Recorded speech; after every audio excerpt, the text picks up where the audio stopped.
hello. Welcome to VR Roundtable, episode 117. My name is Gary, and I'm joined by Anthony and Steve this week. Chris is unfortunately unable to join us, but he should be back next week for all the GDC stuff that we'll be reporting on then.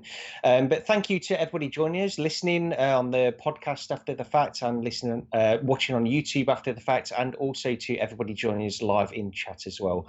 We really do appreciate that, and we've got a good show for you this week. We've got a little bit of GDC hype that we'll be getting into, but before we get into all of the news and the games that we've got to talk about, let me go over to Anthony first. How are you this week? Oh, I'm doing very good. I'm going back to my day job, so that's kind of weird. It's going to screw up my little VR 365 thing a little bit. But I'm still going to GDC on Tuesday and Wednesday, and I'm super, we have breaking news and stuff that's always going on. So really excited to get over there and try to check some stuff out. Yeah, very jealous of you, Anthony. That'd be great. Hope you get to try a lot of different hardware and try out a few games as well. Steve, how are you this week? I am good. I played through almost not nonstop, but it was the game I was playing through pretty much relentlessly every time I got in VR this week was Alien Isolation. I got rehooked into that and I completed it. So I did the whole game in about a week and a half.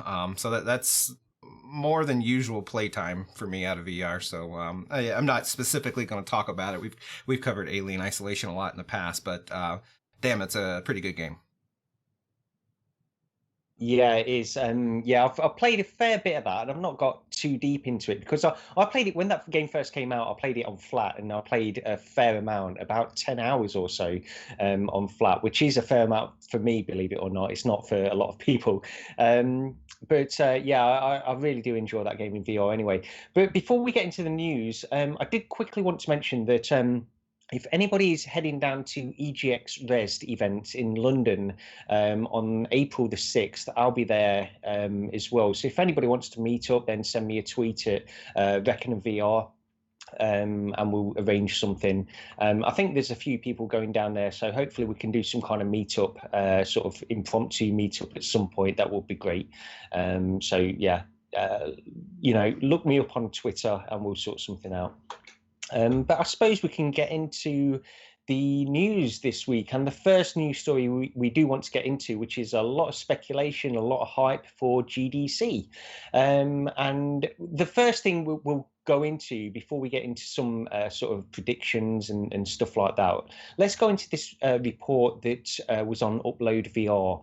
And this is to do with some emails that were sent out to some developers which specifically mentioned the Oculus Rift S, and it was in conjunction alongside sort of Oculus Go and Quest.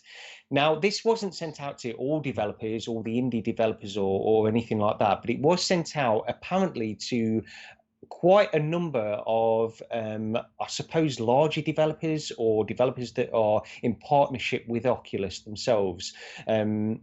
And it did mention the Rift S specifically, which does point to some more speculation that we were alluding to last week. And the past couple of weeks, this has been building up based on the fact that the Oculus Rift has been out of stock, and it just seems to be getting more and more out of stock as the days go on. So this could point to some kind of announcement at GDC next week, which I think we are probably all hoping for. But let's touch on this quickly. So with these emails, Anthony, what do you think of this? Is there any, I suppose in conjunction with everything else that's been going on over this past week, it does point to quite strongly to the fact that possibly something will be announced at GDC. What do you think? Yeah, I think there's too much smoke. There's got to be fire. There's too many things that are going on with this Rift S and with all the conjecture of it. We go back to David Jagana, I believe, of Upload VR. Remember, it was a couple of weeks ago where he said, I just tried the most comfortable PC VR headset ever, and there's going to be more information in 2 weeks. Bye. Upload VR knows something. They've got people, like, I don't even know if this email thing is truly legit, because some people are saying, oh, it was just a typo and there really wasn't a Rift S there or something. There's a lot of speculation that's going on about it, right? But regardless of that, Upload VR is the biggest VR gaming website in existence right now. If there's a bigger website, let me know about it because I don't know about it. So I think Upload VR is the biggest one out there. They've got to have a couple of people inside Oculus that they're cool with that give them a little bit of some info here and there. This Rift S thing, it is happening. The question is, on Wednesday, are we going to find out the price and like are they just going to like make an official announcement? Rift S, it's here, it's available now. This is the new Rift. 399, 29. I mean, who knows, whatever the price is, and it's available right now. I really believe that it could hit and be available right away because you got the Quest looming, and I think they want to get this out of, like, everybody thinks there's a problem with the Rift S and the Quest being so close together, but think about an announcement that you heard a month and a half ago. Do you really remember that much? No, you kind of move on with your life.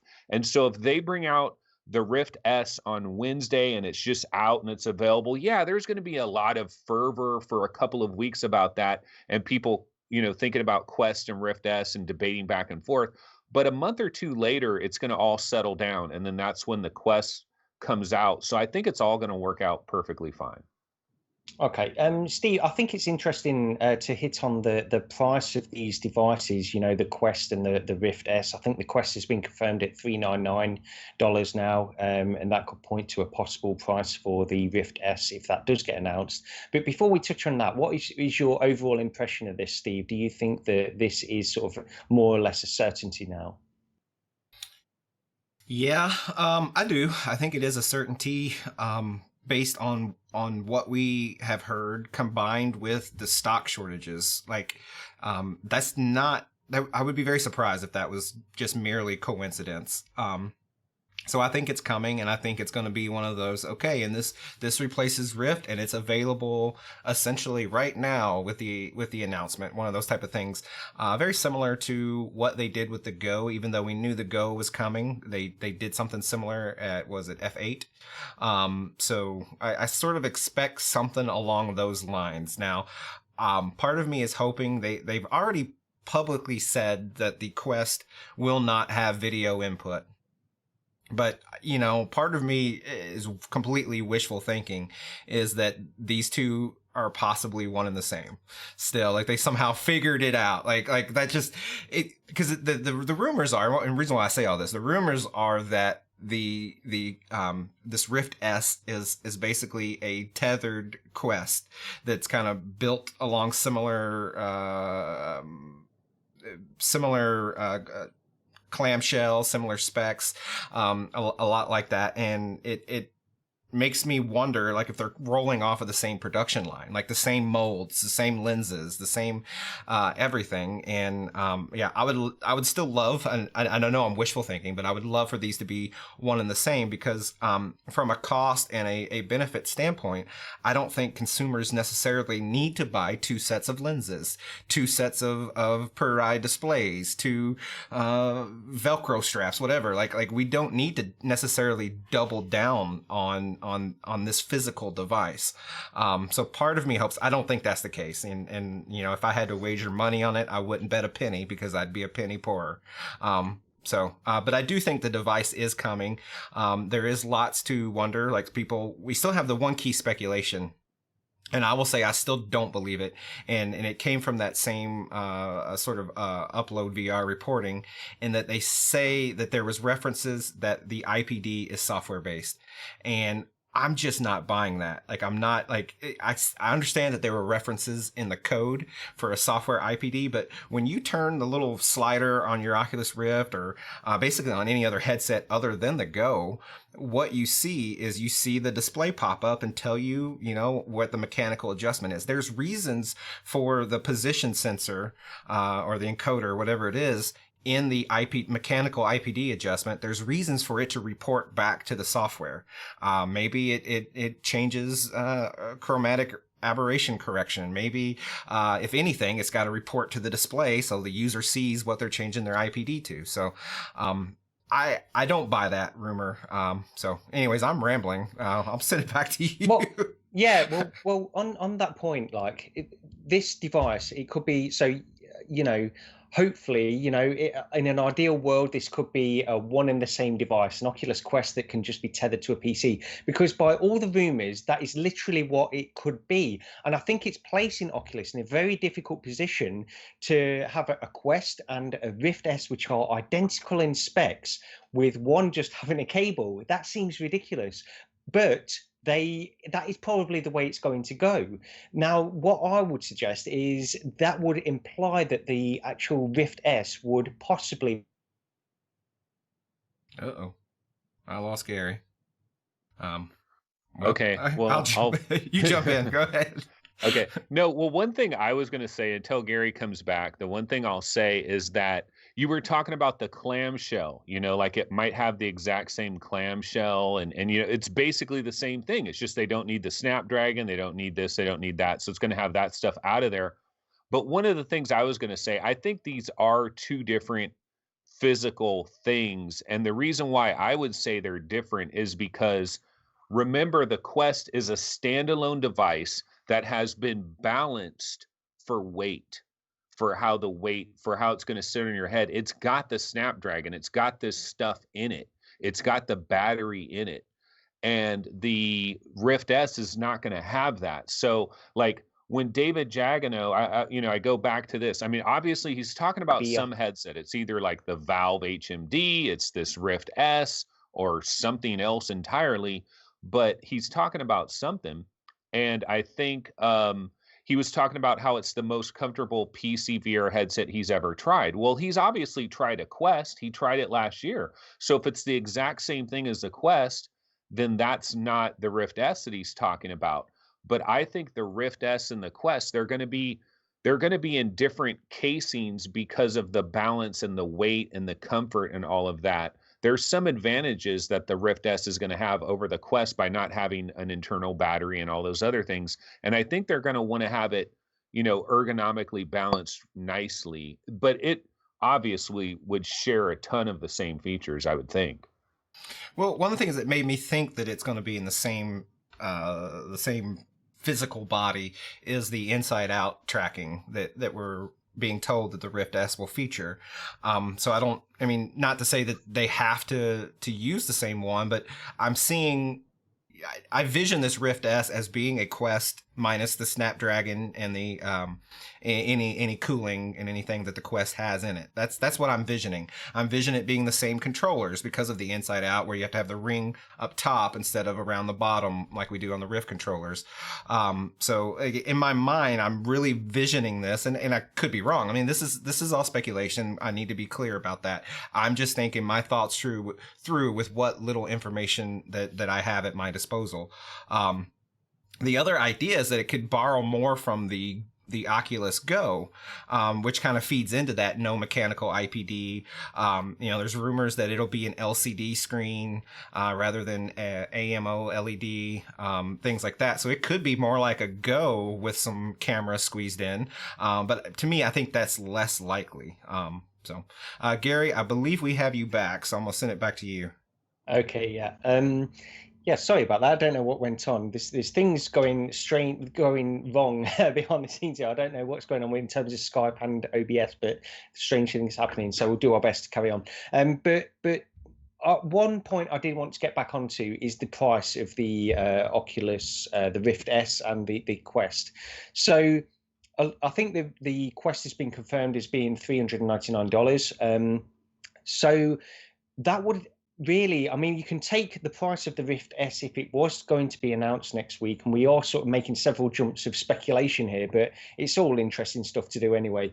But if the Rift S was to be announced next week, with this being a tethered device without the need for the system on chip or anything like that.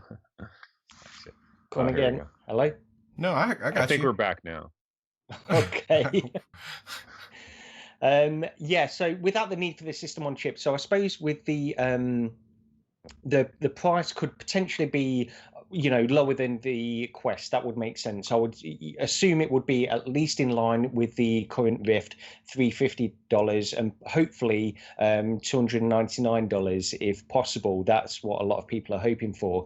You've not got the fact with the original Rift, so you've got all these sensors. So you've got two sensors that need to come into play as well, which they're obviously charging for within the package. With the Oculus, the Rift S, you won't need those sensors, but then it's got a little bit more technology on board with the cameras, the inside-out tracking that the cameras are going to have. So that could mean that the headset itself is slightly higher in cost. The price is an interesting question to touch on. Anthony, what do you think of all this? What do you think the potential price of the Rift S could be? Yeah, I mean, the point you're making is pretty obvious there. Like, you would think the price would have to go lower. There's no Snapdragon there, I mean, it's all the same stuff. It's all going to be in the same box. Why wouldn't the price go lower? So yeah, I think we would have to assume 299 would be, that's a magical price. It's a psychological barrier. You get under that $300 price tag there every time you go to 299, you go to 199. Like, each time you do that, you're breaking a psychological pricing barrier, and that is big. One quick thing I wanted to say though about you guys talking about how the Quest and the Rift S are going to be like these identical things. One thing I think that Oculus would do, even if they were identical for the most part, I think Oculus would deliberately make the controllers and the headset look different, so that it just slightly different, like coloring or something, so that like you would look at it, you immediately know it's a Quest or you immediately know it's a Rift S. I think they would do that very deliberately, because otherwise, look at everybody in chat talking about, well, it should just be able to hook up to a PC. You get into all those things. And I think if you keep these as two completely separate products, and you're like, no, these are separate products, guys. These are separate products. I think they would absolutely go out of their way to do that. Yeah, Steve, what are your thoughts on price of the Rift S based on sort of the Quest and the original Rift?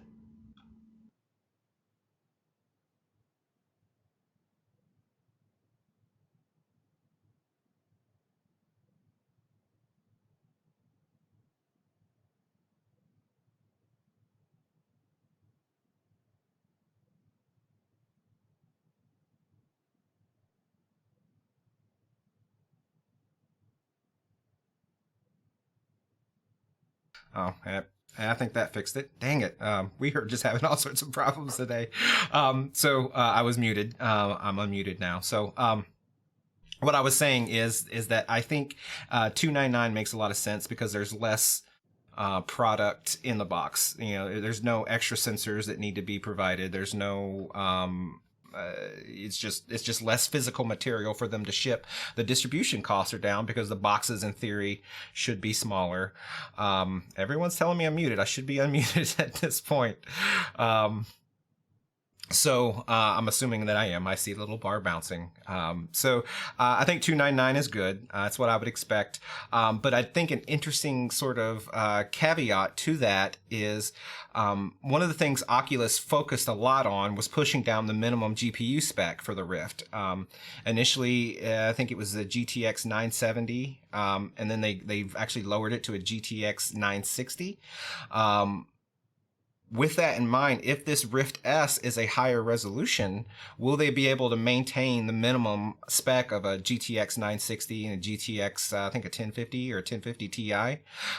So will they be able to maintain that, or will the minimum spec shift up with this Rift S? What do you guys think? I would. Go ahead. No, you go ahead, Anthony. Yeah. I would just say I think it would shift up, and which is okay because this is like 2 years later, right? Since they dropped it to 960. So I think that's always going to be it's always going to be a moving thing, and so they're still down pretty low. Like, even if they bump it up to a 970, I don't think that's that big of a deal. Yeah, me too. I think that they'll probably try to maintain it as much as possible, and the fact that these things, the Rift S, will probably be a high resolution, hopefully, and it will just be, lower screen door effect. It doesn't necessarily need the fact that it's running at those high resolutions, and if they can put in some kind of detection for the hardware it's running on and change it accordingly, then that will be great too. It's opening it up. So 3 years ago, the 970 was a relatively high graphics card. Now it's not so much. So if they can keep that baseline and just give newcomers a lower screen door effect, I think that will be valuable in itself anyway. Okay, well, let's just quickly, before we go on to the next news story, we should probably go around to everybody and see what we've got in terms of other predictions for GDC this year. So we've pretty much covered the Oculus Rift S, but Anthony, what are your thoughts on anything else? You're going to GDC, so what do you hope will be announced, and what do you hope to see while you're there? Yeah, I mean, well, obviously, I I plan on seeing this Rift S thing. I think it's going to be there. I probably will have to wait till Wednesday to see it, at the Yerba Buena. I'm guessing that there's going to be a lot of Quest games that have been unannounced up until this point, original games, and then also like a lot of games that we're expecting anyway that are going to be officially announced. Like, for example, In Death from Soulfar Studios. Like, if you go back to Oculus Connect 5, or was it Oculus Connect 5, or whenever they were doing a big thing on the Oculus Quest, they had a screen in the background. And I think Hugo Barra was up on stage, and they had all these logos. And like Soulfar Studios, their logo was there. What game do they have? Gee, I don't know. It's called In Death. They also have Everest Experience, So probably that. I think Beat Games logo was on there, Harmonix was on there, so Audica, but like we don't have official announcements of these things. So I think we're going to get some official announcements of games that we expect anyways, like Rec Room from Against Gravity and stuff like that. Also, I do believe there will probably be about 3 or 4 Quest games we've never heard of that hopefully Oculus got some. See, one of the things we missed out with the Oculus Go is Oculus came out with the Oculus Go, but they never got any of their high-end developers to make a banging Oculus Go game. Like we never really got that, right? But I think we are going to get that with the Quest. So I think they are going to have some key developers. For example, we already know Turtle Rock Studios, the guys behind Face Your Fears 2, and what else I can't think of. Like they did yeah, man, I can't think of the name of it, but it was a multiplayer game. But basically, we're going to get all kinds of announcements like that. As far as Rift goes, we might get a teaser trailer from the Respawn game. That might be there possibly. I mean, this isn't exactly E3. It's not Christmas, so we're not going to get everything. No, but well, yeah, Steve, what do you think of this? Not just in like the software, but also in terms of hardware. What do you think else will be announced at GDC? I suppose the big one I'm alluding to is Valve. Well, like I mentioned last week, I don't expect Valve to ever announce anything ever again. Like they don't need to. Like I think they're just playing around almost. But I say that jokingly. I do expect them to announce this stuff at some point. But I'm not ever going to put a timetable on them. I do think there's something else. I think Anthony mentioned earlier the David Jaganaw tweet that he made couple weeks ago or whatever about wearing the most comfortable headset.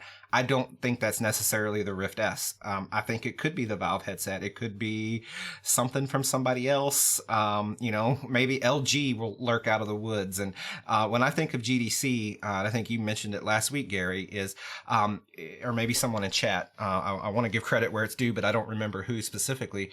But they basically said GDC is a decent time to announce hardware because you have all your developers together. It's a developer-focused conference, so showing off hardware, showing off the tool sets that developers can actually make content for, this is a good opportunity to do that. So if there's going to be another company announce another piece of VR hardware, this is not necessarily a bad time to do it. So I think there will be something else. It would be impossible for me to say what that is. It could be anything. Like I mentioned, it could be from Valve. It could be from LG. It could be the Star VR guys come out of the woodwork, out of their bankruptcy or whatever it is they filed. Like, we don't know, and it'd be impossible to predict. But my prediction is that there will be something else. Okay, it was probably somebody in chat that mentioned that, just to give credit where it's due. Anthony, just quickly going back to you in terms of hardware. So you were talking about some of the software that you're hoping to see and experience at GDC that time. Have you got any sort of inclination that Valve will announce anything, or even like the smallest amount of detail to what they're working on at GDC? Well, the way I understand it, Valve's announcement is coming on Thursday, I think. I think I heard that somewhere, right?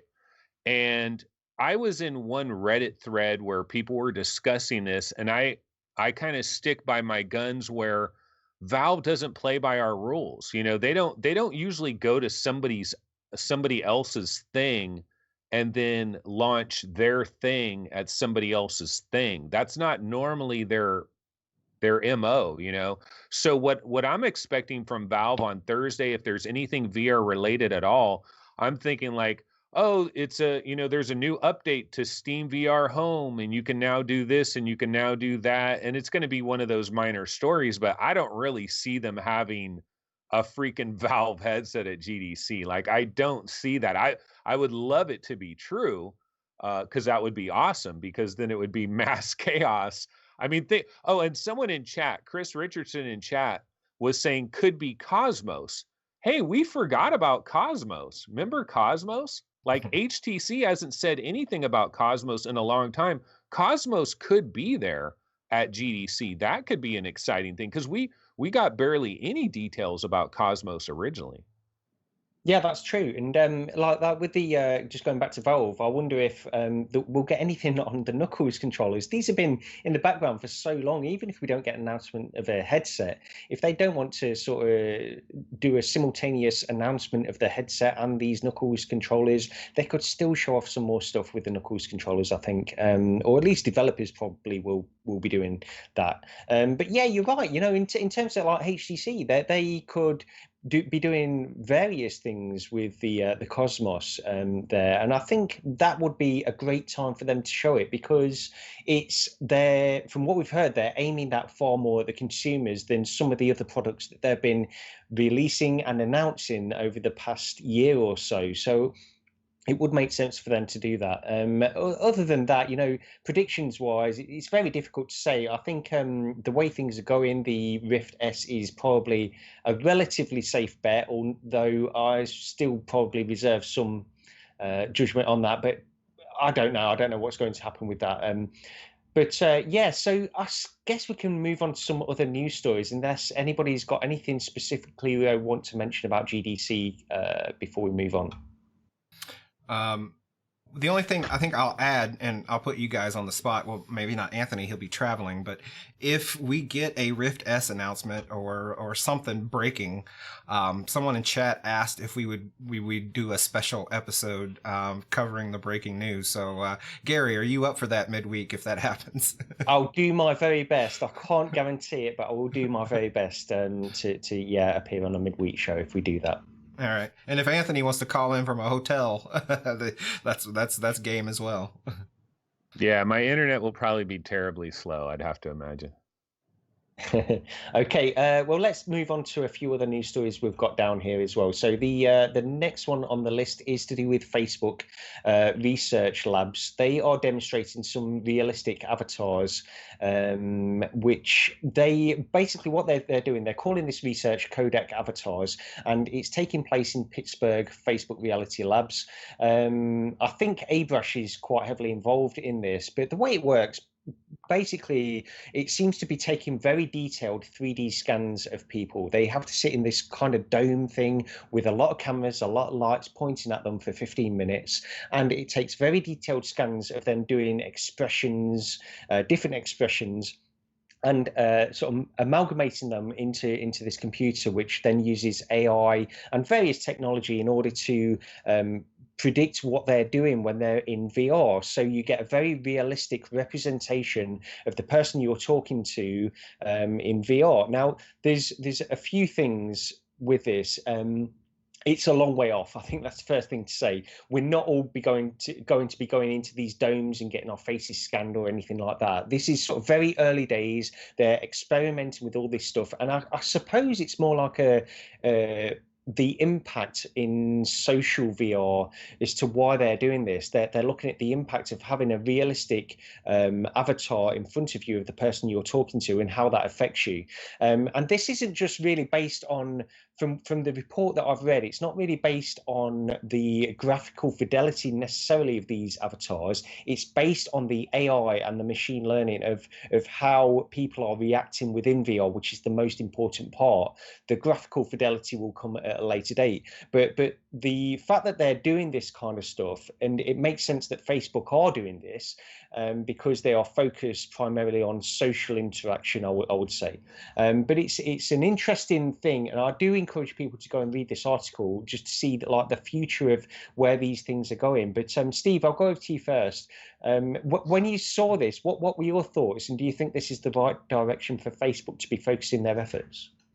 I do think it's the right direction for Facebook to be focused on their efforts, because this is what I vision Facebook doing all along. Like, when we think of what is Facebook, you know, what is it? Like, those of us that are old enough to remember the early days of Facebook, we saw it as sort of the better MySpace or whatever. But what Facebook is this social influencing tool, and it's an attempt to connect billions of people all over the world. And what better way to do that is with some, you know, with this kind of technology. You know, I vision a future where we are able to teleconference, or we're able to meet with people from the other side of the world and actually be able to express ourselves in this way. So I personally think this is amazing in a way. It's, while simultaneously not being something that I'm personally super hyped over. Like, it'll be nice, like when I'm on business, you know, if I could interact with my family when I call them at night before going to bed or whatever, you know, interact with them in this way. I think that would be super cool. But it's not something that I anticipate in the same way I anticipate you know, an 8K per eye VR headset that, you know, that can run on very low end hardware that costs, you know, $200 or something. Like it's not the sort of the same anticipation that I have. But I think it's very impressive, and I think it fits within the type of things that I expect out of Facebook, which ironically, like, so far they've really only focused on gaming within their VR offering. We see these subtle signs with the home environments and some of the connectivity, Facebook Spaces when it came out a couple years ago. But in my opinion, we haven't seen them really sort of connect the VR dots to what they are, you know, what Facebook represents in a bigger sense. And someone in chat said Facebook equals a data mining company. Yeah, that's another aspect of it. The things that the steps that Oculus are taking, doesn't really mirror the steps that Facebook takes in their day-to-day operations. So I'm waiting for the other foot to drop for that cohesion to eventually happen, and this type of thing is sort of semblances of that taking shape. Yeah, I mean, this technology, it's obviously a long way off, but one of the comments we had in chat is to do with the Boneworks. So the Boneworks game that we discussed a couple of weeks ago, I believe, they said that they used the iPhone app and used the depth sensing camera on the iPhone in order to capture expressions in order to implement them in that game. So that would be like a very budget version of what they're trying to do here. And that's a possibility for the future as well. But Anthony, regardless of whether this is near or far away, and the amount of effort it takes in order to scan your face in there, would you like this kind of thing in the future of VR? Do you see it as being having some kind of place? Yeah, I want it like yesterday, but see, people in chat are saying, you know, yeah, you can use a phone and you can just kind of, you know, you take little scans from different angles and it combines them together. I don't want that. I want next gen avatars. Like I want avatars that are beyond what I could cobble together in my own house. And I've always thought of this. I've always had this idea, this theory of how this could be done, but it requires somebody that has locations all over the place because that's how it would work. So, for example, like let's say Microsoft, let's think of some like 7 years in the future. Microsoft is really into VR. This is a really big thing. And also, for AR and everything. So you would go to a Microsoft store and they would have a machine there that maybe costs like $25,000 for them to have this machine, and you pay a small fee and you stand in this thing and it goes zzz, it spins around, it scans you, and then once it has that perfect scan of you, then it uploads it to the cloud so that whenever you're in any Microsoft VR game, you can use that as your avatar if you want, and it'll perfectly resemble you, and it'll add like an extra level of immersion, I would think. I've always, like, one of the arguments I was making is we've all seen these movies, right, where somebody steps into a new reality, okay? Like some weird thing happens, they open up some door and they're in a new reality or something, okay? But when they step into the new reality, they don't step into the new reality as a cartoon character. They step into the new reality as who they are. And like if you would look down at yourself, you're going to be yourself. And I just feel like the immersion would be so much stronger if I'm looking down at myself and I'm like, oh my God, look at, there's my scar on my knuckle or my wrist or whatever. It has everything dialed in. And then the other thing I'd say about this whole thing too is, like, you hear about machine learning and neural networks and all this stuff, this is how they're doing it. Okay, that's great. But then when we're actually doing this, like when this actually comes to consumers, where is that deep learning and where's the machine learning and the neural networks? Like, where is that processing happening? Is it happening on your headset? Is it happening on your PC? Is it happening in the cloud and it's somehow streamed into whatever system that you're using? Like, where is that happening? Because we're not all going to Pittsburgh Facebook Reality Labs and we're all going to play our games there where they have got supercomputers that are running this stuff. So I mean, I'm sure all of these things will be explained at a later date, and it does appear like this is like maybe 5, 6, 7 years away, so we can't get too excited about it.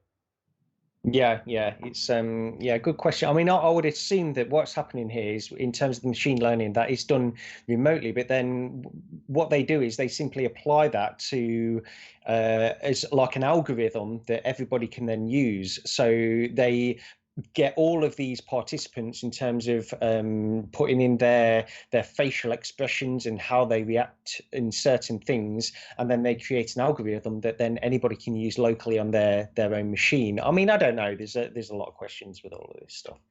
But anyway, let's move on to the next news story. And so this is not a great news story, unfortunately. This is that Google have shut down their VR film studio Spotlight Stories. And this came out of a Variety report from an email that was sent by Karen Duffalo, who is an executive producer of Spotlight Stories. And she said in this email, Google Spotlight Stories is shutting its doors after over 6 years of making stories and putting them on phones, on screens, in VR, and anywhere else we could get away with it.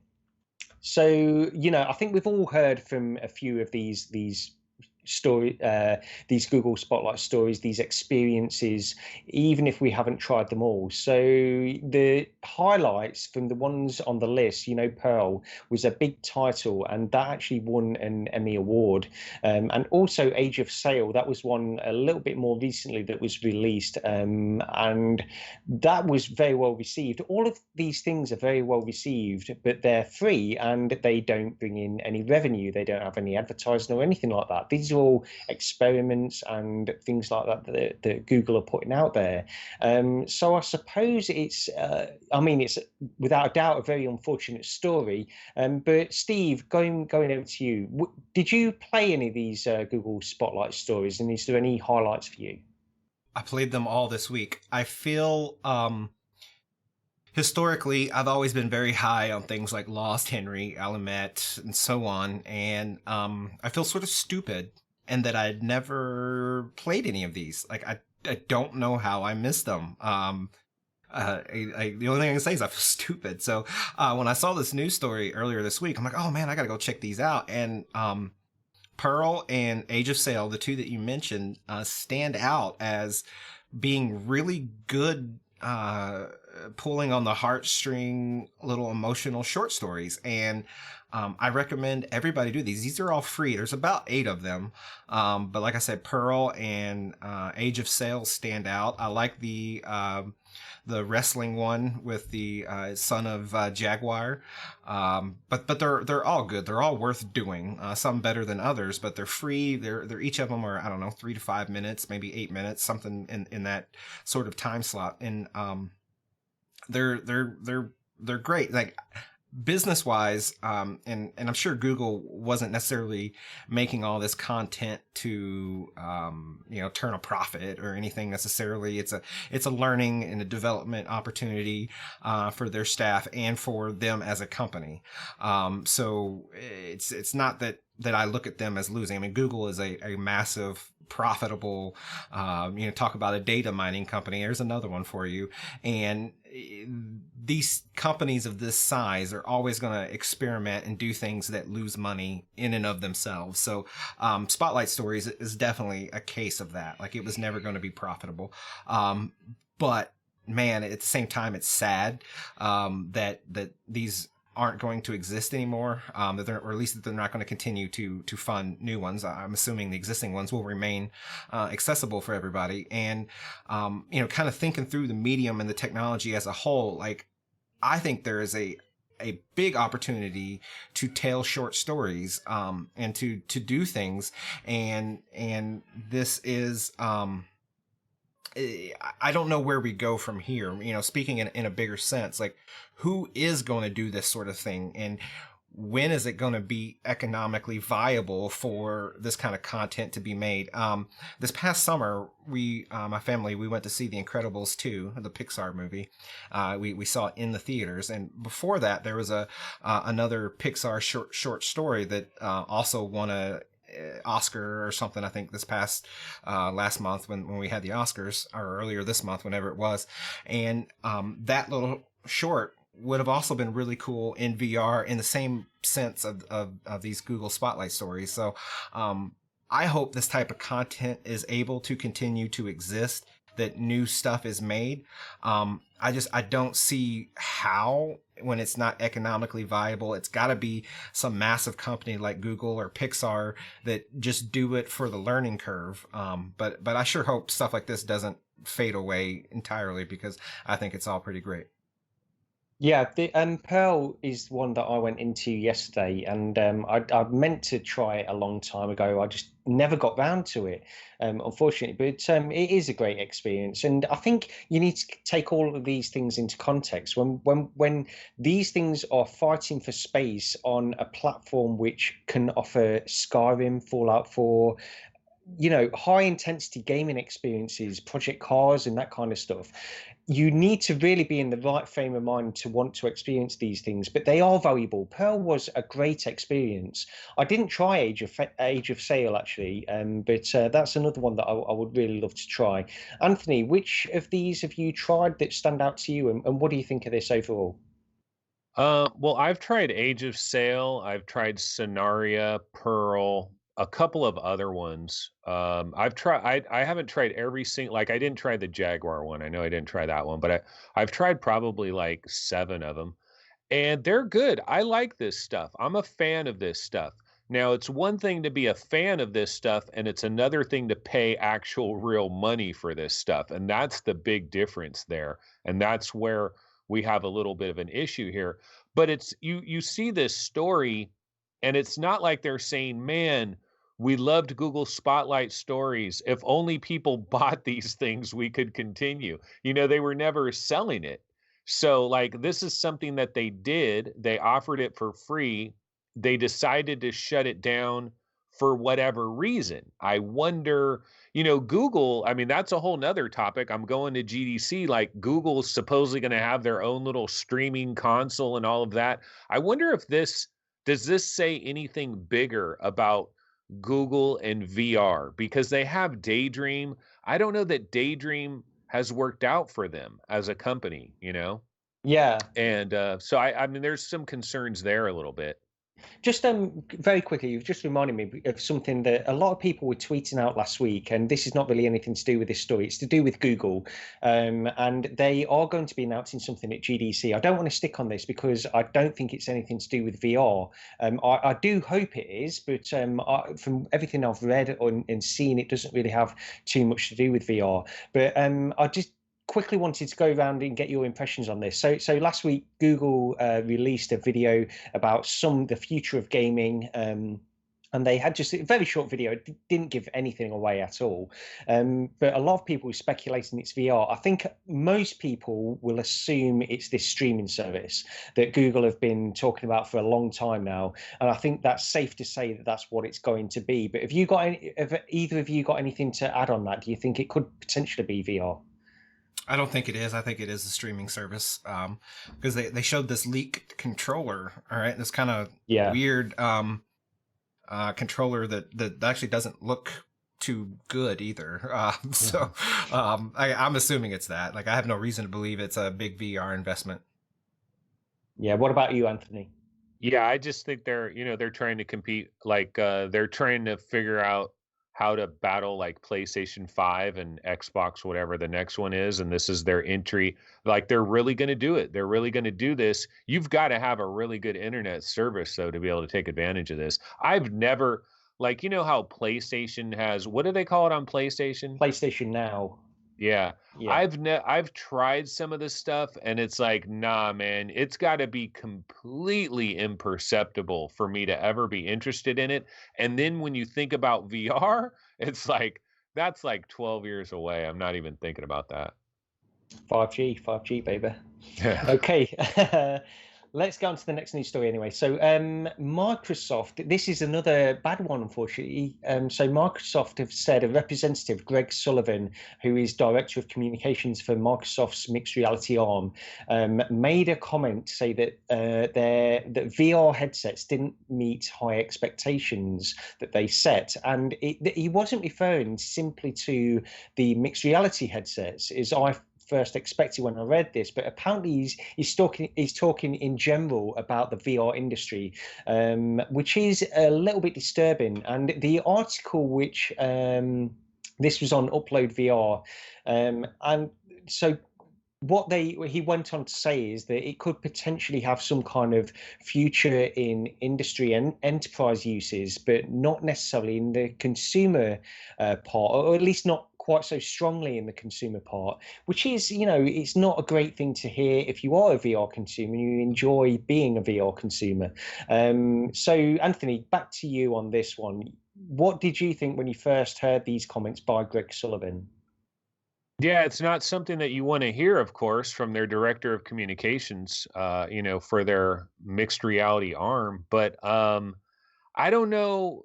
You could spin this in a lot of different ways. See, Microsoft, one of the things that Microsoft deals with on a regular basis is people always yapping at them about, hey, why can't I use these mixed reality headsets on the Xbox? And Microsoft keeps deflecting that. And they're like, no, we're not really going to do that. And so, I mean, from the very beginning, like when we started to go down this VR road, Microsoft was always kind of the attitude, yeah, VR, we've kind of looked into that, but we're kind of betting on AR, and we've got the HoloLens, and that's our thing. And Microsoft has always kind of gone down that road a little bit. And then it seemed like they wanted to half-heartedly dip their toes in the water with their reference design, the first Windows mixed reality setup. I don't really know what to think about this comment, because it does appear that we're going to have additional mixed reality headsets, like a new wave is coming. Hewlett-Packard Copper is a mixed reality headset. It's a new one. It has new features. So there must be like a new reference design somewhere, I think. I don't know. I don't know what to make of this. I wish we had a little more information. I wish like Greg Sullivan was interviewed by somebody and they really asked some probing questions, because we don't really have a lot to go on with this. Yeah, that's true. Just before I pass it over to Steve, I just wanted to thank the super chat. So Alexander's Willing and Mark Henshaw, thank you very much for the super chats. But Steve, going back to this then, so these high expectations that the general VR industry set, according to Greg Sullivan, no VR headset really or platform has really met those expectations. What do you think?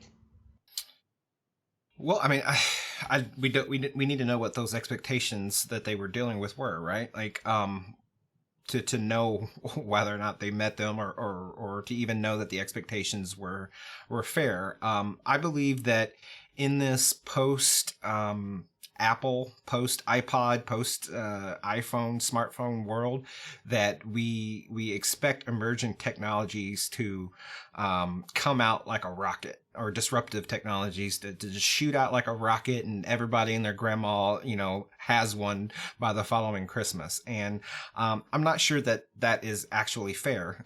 If we listen to people like Zuckerberg, or people that were a little closer to it, I think all along they were saying that it was more of a slow burn. I'll say, as a fan on the consumer side of the technology, it is slower than I would like. Mostly, while I chase hardware improvements and I want higher resolution and wireless and all this stuff, I think the bigger aspect for me that has been a slower burn has been the content.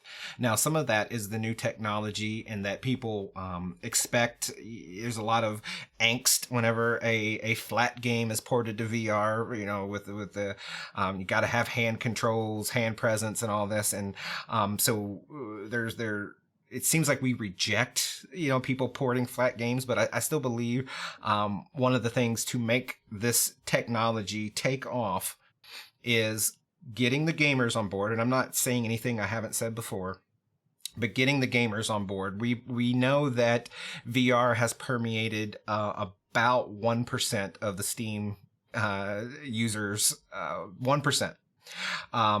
In an argument that I had on Reddit with David Haney recently, he and I were going back and forth on some numbers. I discovered that about 48% of Steam has a GTX 960 or better, meaning that 48% of Steam essentially has a VR-ready PC, yet we've only sold to 1% of Steam a VR headset. So why aren't that other 47% that can run VR, why aren't they going out and shelling out $350 for an Oculus Rift, or $199 for a Lenovo bundle, or whatever? And I think that answer is content. And I think that answer to get there is more ported flat games, more Hellblade: Senua's Sacrifice, more of that stuff, more Alien Isolation, even though that was a mod. Like, it's not native VR, but I think that is what's going to take it. I'm convinced that people will spend the money. We'll spend $1,000 on a cell phone. We'll spend $1,200 on RTX cards. Some people will. Like, I think it's an issue of value. I don't think the cost is the biggest problem, more so than people saying, okay, I can spend $300 if I feel like I'm getting $300 worth of value. And I think that's the problem. And I think the comments from this is essentially correct, in that it is not been as successful as we would have liked to see. Yeah, it's fair points all round, I think, on that. One thing, I think from the outside point of view, it does feel a little bit that Microsoft have not done enough to push their mixed reality headsets or their mixed reality platform. But at the same time, they did take time out to develop it, and they're still, I think their focus is, I think, Anthony, you sort of mentioned this as well, like the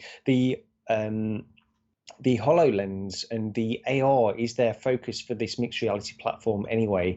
I don't know. I do hope that they continue down this path. And I think having third parties is an important part of this. It's worked out very well for Valve by having HTC, and HTC have gone on to do their own thing. But having so many third parties doing a platform which is so limited in some respects was probably a little bit of a mistake. But you know, who knows how it would have gone otherwise.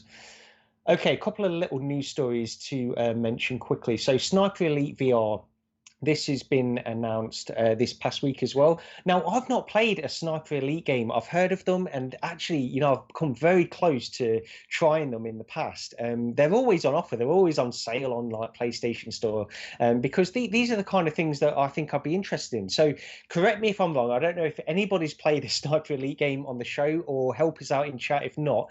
But my impression of these games is it's very much like a kind of like a Hitman game, but where you can plan your attack. So you have a strategic way of playing this game. You have to get to the right point, pick your target, and then take them out.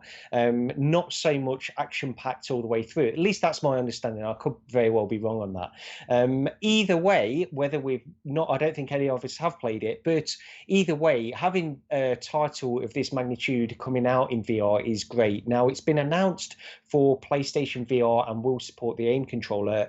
Hopefully it will come out on PC VR as well, which is the platform I'd prefer to play it on. But Anthony, what do you think of this? Yeah, I don't have much to say. I'm also a guy that has never played any of the Sniper Elite games. I've always seen them, always heard of them, never played one. Usually the sniper stuff that I've ever done was part of some other game, but then you had to like be a sniper for a minute. And it does seem like it would work good in VR. We did see the pictures where they were playing it on a PlayStation VR and they were using the PlayStation aim controller. They actually didn't make any comment about any platforms, although it's obvious from just seeing it's definitely coming to PlayStation VR, but it could definitely come to the PC platforms as well. Sometimes these developers will the publishers and all of that, they'll avoid saying anything like that because maybe they've got a small little deal with Sony, like a 45-day window type of a thing. You know, we've seen that happen a lot. Rebellion is the publisher of this game. They, of course, did Battlezone, and but the developer is Just Add Water. That's the actual developer that's going to be doing this. But yeah, I mean, it's a known commodity. That's a good thing. Yeah, I should point out quickly as well, this is obviously, it's a standalone game. It's not like a conversion of one of their flat games or anything like that. This is a standalone development. As Anthony mentioned, it's not being developed by Rebellion, but they are publishing it. Steve, excited for this game?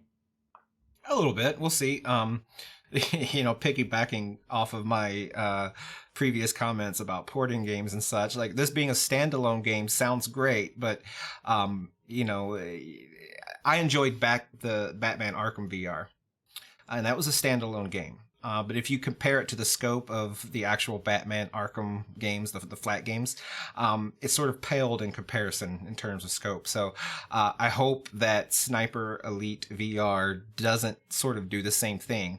Also, the Bethesda's Wolfenstein thing that we haven't heard anything on in a long time. Was it Cyber Tiger or something? I don't know. But like, I'm concerned that game is like a 1 hour, you know, standalone VR experience. So, hopefully this is a full-fledged game that has a, you know, a 6 hour campaign or in a multiplayer component, maybe. Like, I don't know if the sniper games do that. I personally never played a sniper game. I played a lot of shooters, like, you know, a lot of the Battlefields, Call of Duties, and so on, but I just never got into, Sniper Elite. Which is sort of ironic because in most online military shooters, like, I typically play the role of sniper. I like to sit back and pick people off from a distance. So don't ask me why I never played any of these games. I just never did. So I'm hoping. I think it's good news either way. I know a lot of people like these games and that they're successful in their own way. Maybe not to the degree of Call of Duty and such, but you know, them investing in VR and all is in general good news. I'm just being a little bit greedy and hoping that it's a deeper scoped game and all that. So yeah. Okay, well, quickly before we move on to a couple of little topics we've got down here, the Viveport Infinity, which is kind of like I think they've tried to sell this as kind of like a Netflix service for VR. That is now been announced as $12.99 a month or £99 per year, but it doesn't encompass every single game or app that's available on Viveport, I believe. I didn't read too much about this. Has anybody got any thoughts on this? I do. I think I added it to the list. The Viveport Infinity I think is a good idea. And I think that's, things as a service are sort of what we're used to today. Hopefully I'm not using just my own anecdotes, so chime in, guys. But I feel like a lot of the things that I do is sort of an all-you-can-eat buffet of services. My music is that way. My movies and TV shows are that way. The only thing that really isn't are games. And so I think at its core, this is a good idea, but getting the price right. I pay, I think, $10 a month for Netflix. Enormous value because my kids are always using it. Like someone in the house almost has Netflix going almost all hours of the day. And it's a good value, but it's only $10 a month. So I always thought gaming could benefit from a service like this if we could sort out the economics, and that it could be something that wasn't, $80 a month or something crazy. So this coming in at $12 a month, I think the price is very fair and it's very interesting. I think when you look in further and you realize that it's not all of the software available on Viveport isn't included in this, I think that gives it more of a pause. And I get it's, they're just rolling this out. So, the Vive team needs to, work with more developers and get them to sign on the dotted line and sort of agree to the deal and all that. But, I think a fixed cost, even one that was as high as maybe $50 a month, which is considerably higher than where they are at now, but you could sort of unplug as a gamer and as a consumer and say, okay, I know my gaming cost is $50 a month. That's it. I'm going to play every new game. I don't have to worry about this game releasing on this day and budgeting, $20 for this game and missing out on another game. Like, I think that could work. I don't know that the price would be $50. I'm just choosing something considerably higher than Netflix, but I'm intrigued by it. There's lots to sort out, lots to, be dialed in. And I want the developers and the people that spend the countless hours making this content to be compensated fairly. But I think a stream, all you can eat service is how we're getting all of our other digital, content consumption. And I don't see why it wouldn't work for games, at some point as well. Yeah. Thank you to Tony M for the super chat as well. That was very much appreciated. Anthony, you got any thoughts on this news story at all? Yeah, I mean, the thought that I have is like, if I wasn't doing this with you guys and also VR 365 and stuff and getting codes and things, like I absolutely would sign up for this. I really would. Like if I was just a regular Joe, just a regular VR enjoyer, I absolutely would sign up for this. Now there's worries, of course, about Viveport screwing up your computer, but pushing that to the side, it's $13 a month, but it's a better deal. If you do sign up for a year, you're paying like under $9 a month. It's like $8.51 or something if you do the math, right? And yeah, you're not going to get the absolute most latest, hottest games that hit Viveport, but you're still getting a lot of games. Like I saw a list of some of the stuff that was included, and like Apex Construct, Island 359, Fantastic Contraption, a lot of other games are in that list. And if we're in a weird situation, all of us, because we do get these keys, we get stuff all the time. We're almost like, we're spoiled really. But if you're a regular Joe Blow, why not? Why not try this out? Like, even if you were to just try this for like 2 months and then cancel it, at least there's a lot of stuff you could sample. Of course, those of us that have data caps, that's another little issue you got to think about too. Yeah, good point. Okay, well, that's pretty much all the news stories we've got here. I did want to, so let's move on to the first topic we've got. Actually, probably the only topic we've got this week, and then we'll get into a few games. So as I mentioned last week, Whitway Studios, Lee from Whitway Studios very kindly contacted me on Twitter and said that I was welcome to borrow his Pimax 5K Plus for the week. So obviously I took him up on the offer. I'm not going to turn that down, am I? That would be ridiculous. So I did that, and I picked it up last Monday. And that's it. That's the box there. It's going back tomorrow. I'm going to drive it over to him tomorrow to return it. But I am very grateful. And if anybody wants to, you know, thank them indirectly for allowing me this opportunity, then go ahead and log on to Steam and search for People Cubed. It's a little puzzle game that they're making, and they've made, and they are still working in VR as well at the moment. So check that out. But with the Pimax. So when I got it home, you know, I guess I'll start at the beginning. Installation was pretty straightforward. I'd heard a lot of horror stories about the installation and that kind of stuff. It didn't necessarily go quite smoothly for some people as it does for others. I was quite fortunate. I had to install it a couple of times, but then once I'd updated my NVIDIA drivers to the latest version, and it did have to be the latest version before it would detect the headset, then everything went relatively smoothly from that point on. So not too much of a problem with the installation. And then immediately I went into the Blue. This is the title that I always go into. Whenever I get a new PC-based VR headset, I'll always go into the Blue because I know what to expect. I know how it's supposed to look and how it can look better on certain headsets than others. So I went into there. And the resolution. So rather than the wide field of view, which was the thing I was expecting to be wowed by, that really didn't affect me to the point that I was expecting. But the resolution did, and everything looked absolutely crystal clear in the Blue. It was so good. And just to clarify, I'm running it on a 1080 Ti on my machine. Now, performance varies quite widely in some of the experiences, and I'll get onto them a little bit later. But the Blue was running for the most part 90 frames per second and looked fantastic. So yeah, the resolution was the first thing that stood out to me. And I'm probably going to ramble a little bit here. So anybody else that wants to jump in on the show, then go ahead. It's hard not to ramble when you're trying to give impressions on this. Yeah, so but if any point, you know, somebody wants to jump in, then go ahead. Because the other thing as well that I've heard, you hear so many things. We all read about this as enthusiasts. We read about these headsets and the impressions that people have. And a lot of people would talking about how because it uses LCD screens, they're not quite as vibrant as some of the other headsets. I was actually quite impressed with how good the display looked. And again, you know, performance was very good for the most part. Some titles, I will say, like Skyrim, for example, Elite Dangerous, these were running at a solid 45 frames per second, which is not ideal, of course, but they ran well enough because it was a solid 45 frames per second. They were running relatively well, and for a vast majority of the week, I was running this on a normal field of view.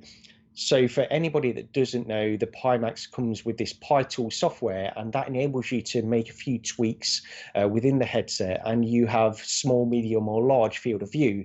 The large is obviously the biggest one, but you'll get more distortion, and I'll get onto that in a second. And then you can slowly sort of try different titles out. You get better performance on the smaller field of view. And it's still significantly bigger than most of the headsets that are around at the moment, even on small.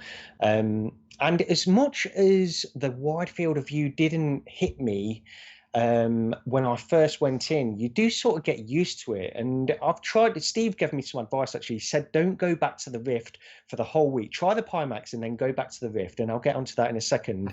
But I did have to briefly try the PSVR because of the games that we're going to be talking about in a moment.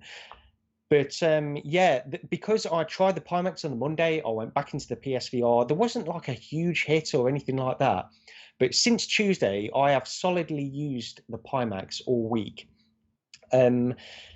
So before I get onto my main complaint with the Pimax, let me just quickly talk about some other things. There's some little finicky uses. I think, Steve, you mentioned this as well, in terms of like not just the installation that some people have some problems with, but just general use. There is some finickiness to the software, and sometimes you have to unplug things, reconnect things, and this isn't entirely unexpected. And in fact, we should probably go back to like the launch of the Vive. I think people going back to that subreddit, our Vive, back at the launch of the Vive, people did have problems with it, how they'd complain about the finickiness of Steam VR and getting the Vive to register sometimes. I personally didn't have any problems, but people did say they had to reconnect and connect. Even now, so part of it is that you're coming from primarily an Oculus Rift. And I have no reservations in saying that the Oculus SDK on a Rift and the reliability of just powering everything on and getting into a game without issues, that is so much more of a streamlined, more robust experience than Steam VR as a whole. Now, part of that may be because Steam VR has wider support for more hardware, yada, yada, yada.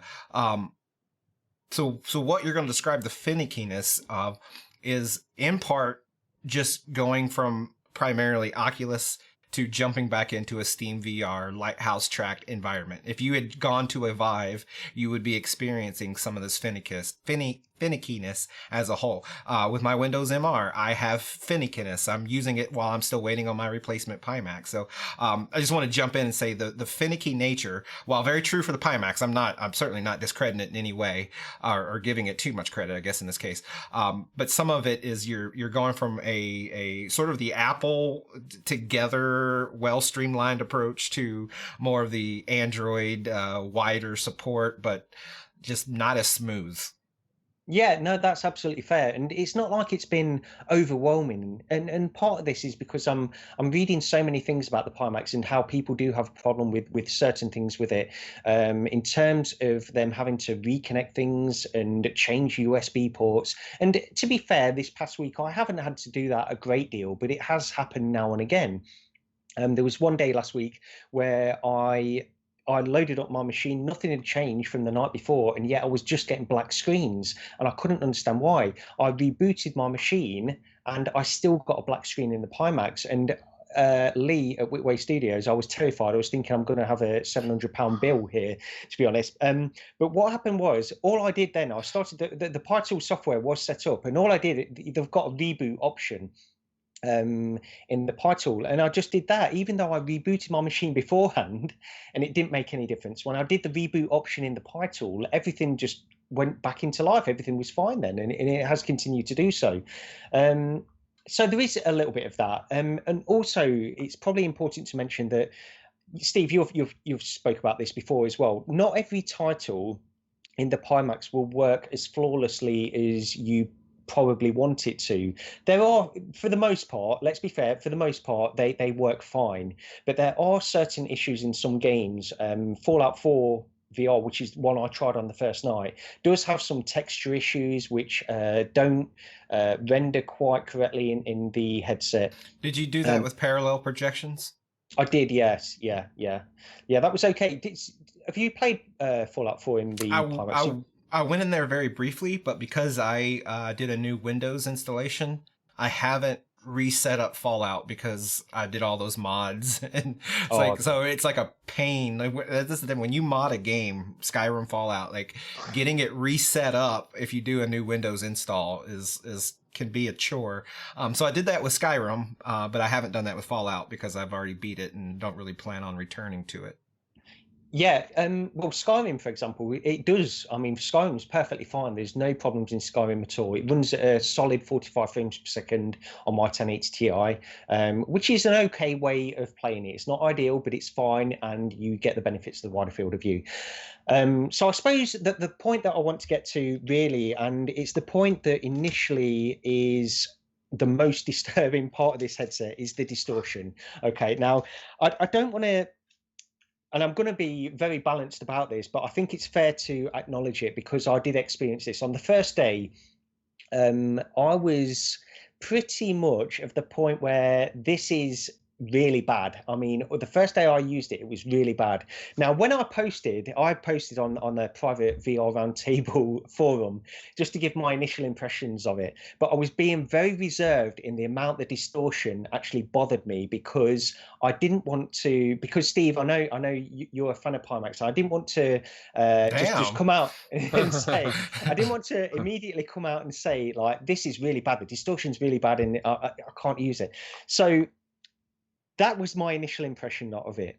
Now, there's so many different little tweaks and different things that you can do in order to reduce the distortion. It never takes it away completely. So the distortion, for the most part, it's a very narrow amount, really, when you look at it and try to be objective about the amount of distortion you're getting. It's not a huge amount around the edge, but it does sort of go onto the top edges and the bottom edges as well. This is something I don't hear a lot of people saying, but there is definite distortion on the top and bottom edges.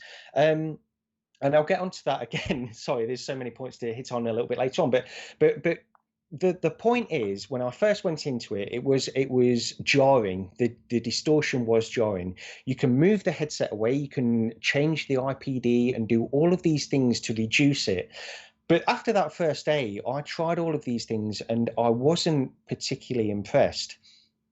But as the week has gone on, and I don't want to sort of dismiss these people that get the Pimax and say that there is distortion, it's unusable, and it's a deal breaker for them.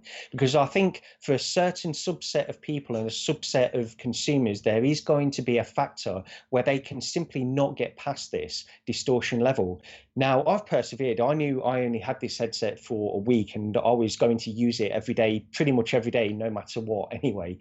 And as that week is gone on, I have slowly managed to get past that initial reservation of the distortion, and it's been to the point where I couldn't like yesterday I went into it and I was so surprised of my reaction of going into this headset day on day on day, and slowly throughout the week it's got better. The distortion is still there and it's still a problem. But I suppose my main point is to say, don't dismiss this headset immediately when you first get into it, because there is a certain factor, and Steve mentioned this to me behind the scenes, of simply getting used to it.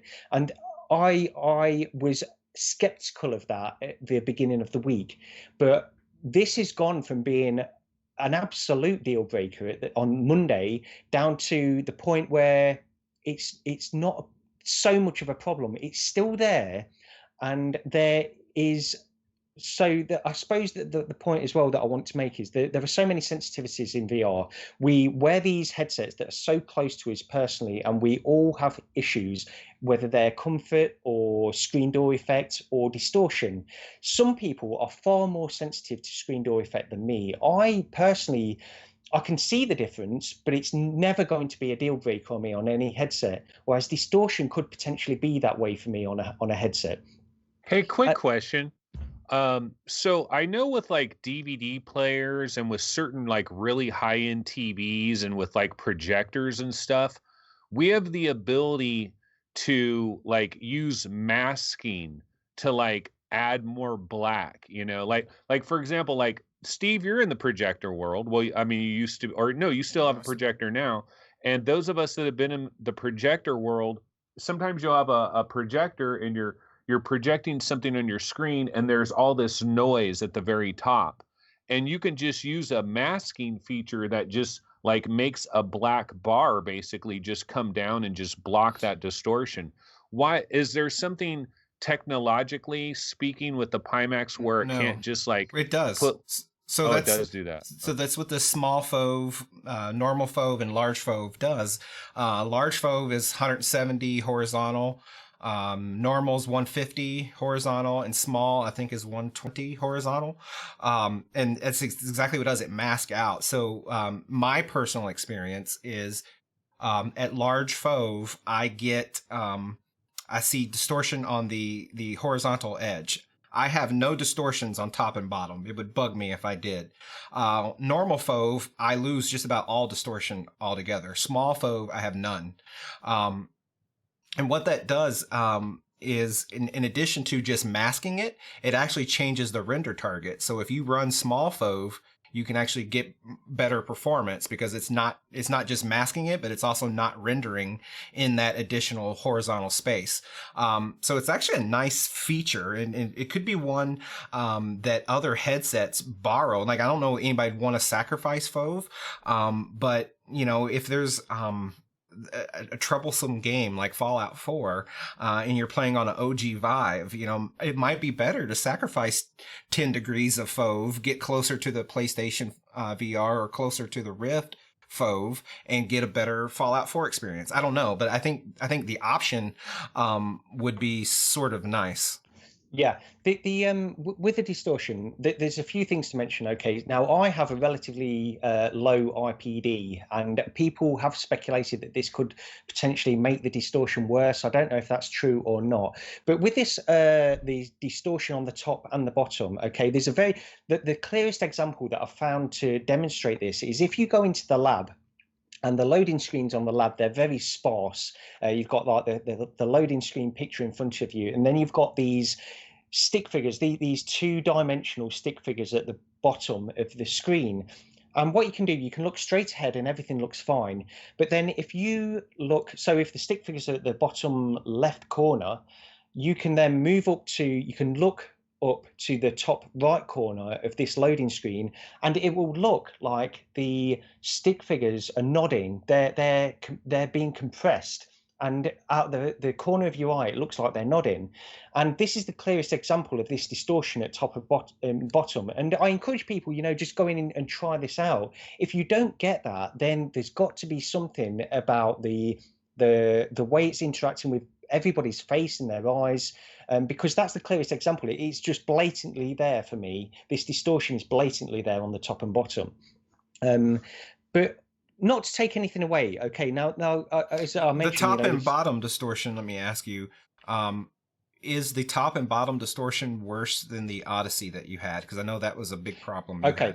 Yeah, this is a point I wanted to hit on as well. Okay, the distortion in the Pimax is completely different. It's nothing like the distortion I was describing in the Odyssey or when I first got my Rift. Now that was very centralized distortion, and it's almost like when I turn my head, the distortion is barely perceptible. It's like subtle. It's so subtle. It's barely there, but it's noticeable if you're sensitive to it. And I think that's the key with this.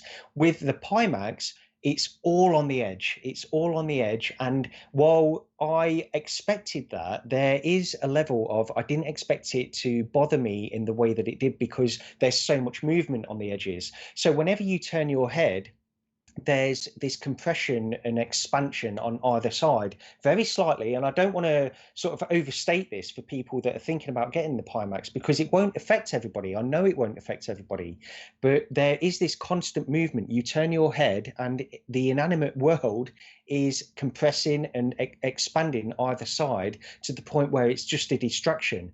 Now, I suppose the main point I want to get to on this, and probably the final point really, is that I don't feel like I'm experiencing any more or any less distortion than anybody else that has a Pimax. It all comes down to sensitivity to this particular effect, and how some people are probably unable to block it out or ignore it to the extent that certain other people are. Because if I focus entirely centrally in the Pimax, what a great experience. It's absolutely fantastic.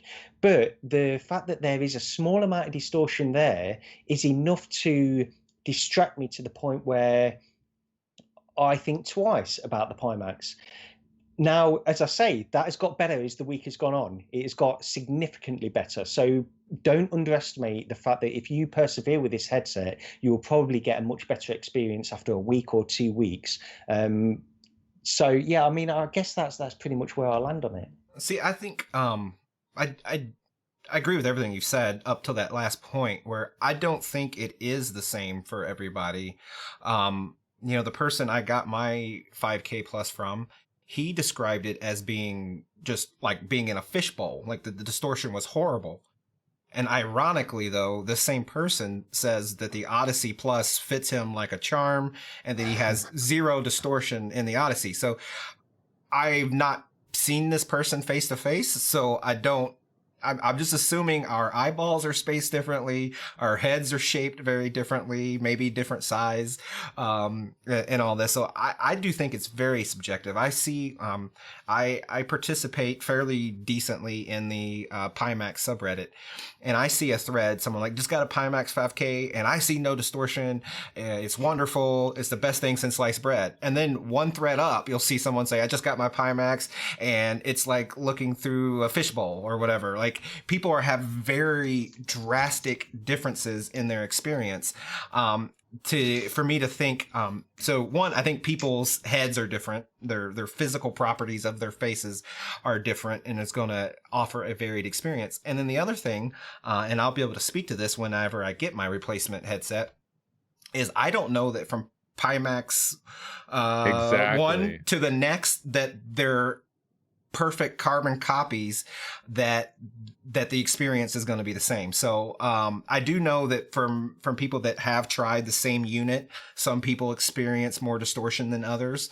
But I will be very interested when I get my replacement if it has more or less or the same amount of perceived distortion. I will also add that I basically, if I look for it, I have distortion in everything.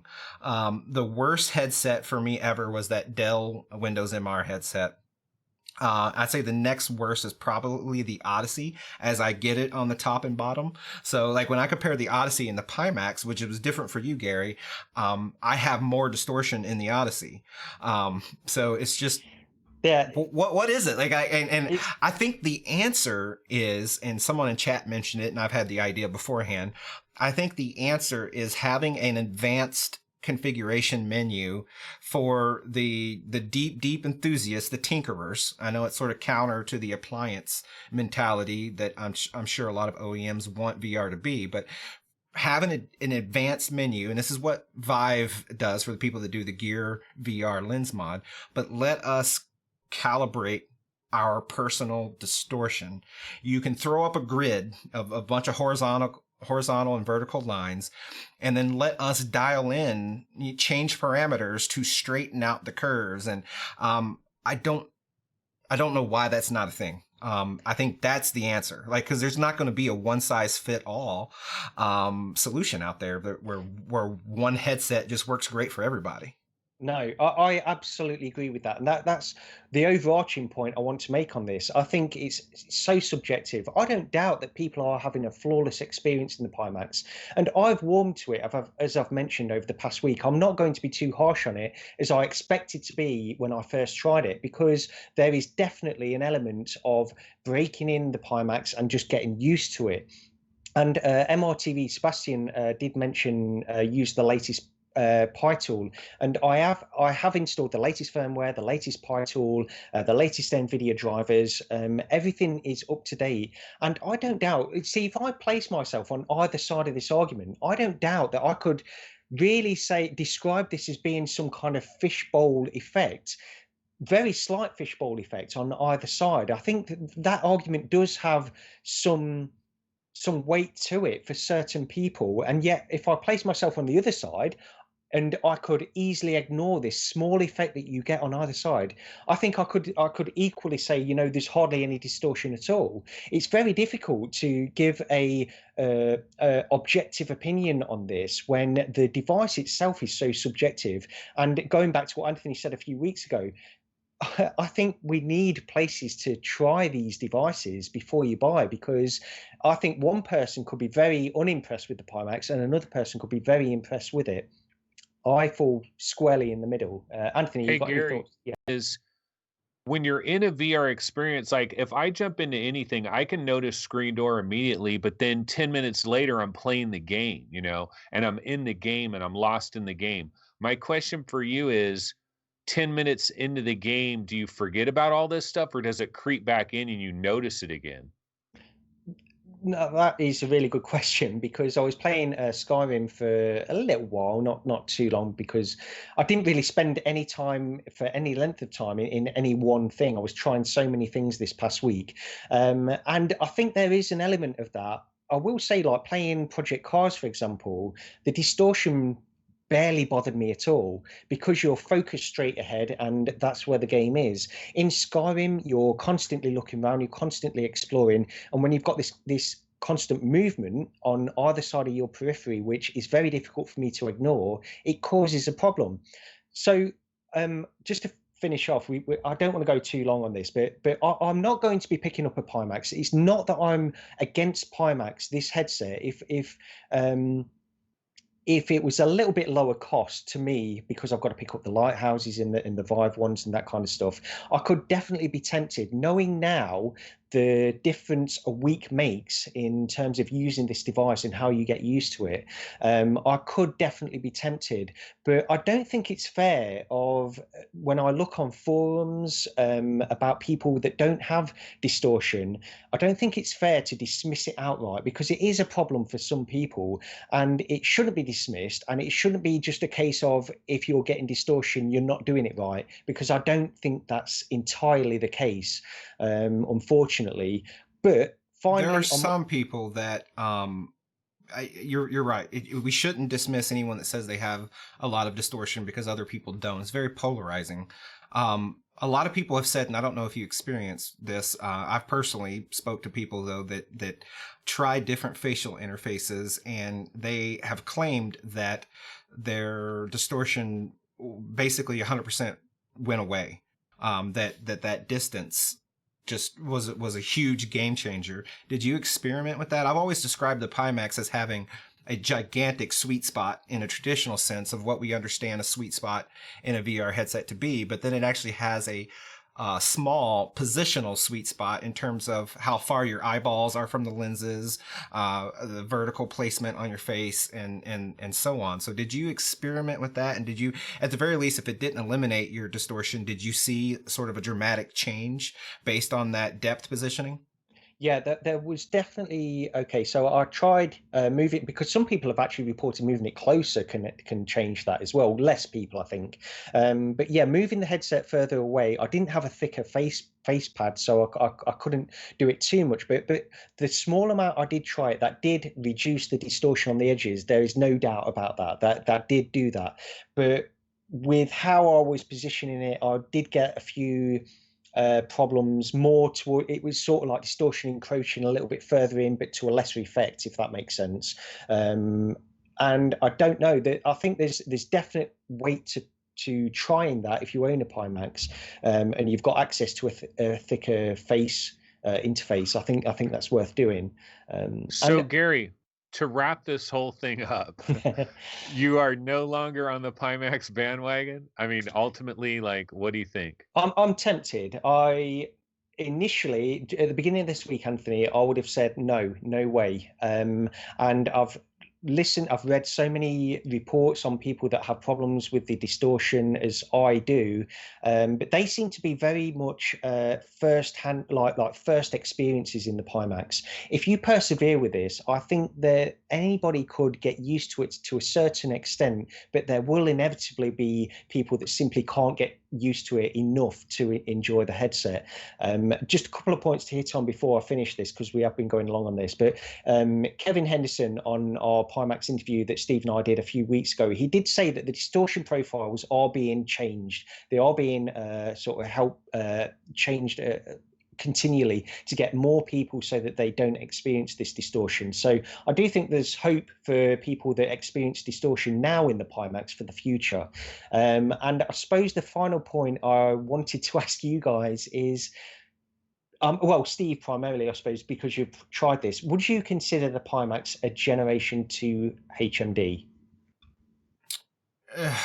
I mean, you have to define a generation. Do I consider the Pimax in a different class? Yes, because I feel like the experience of the Pimax is just different from all the other headsets. I've always said that, and you've made a similar point today, that it's not just about the FOV. It's about the clarity.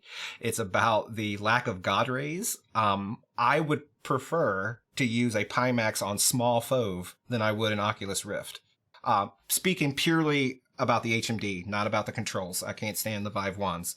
I've been very clear about that too. So I think if you want to call that Gen 1.5, if you want to call it Gen 2, everyone has a different opinion as to what makes a generation. For some people, Gen 2 isn't going to be here until there's eye tracking and foveated rendering and hand tracking and like all these things. And if that's the definition of Gen 2, then no, the Pimax certainly isn't Gen 2. But it is something different than Gen 1. Like, it feels to me very different than a Rift, a Vive, a PSVR, Odyssey.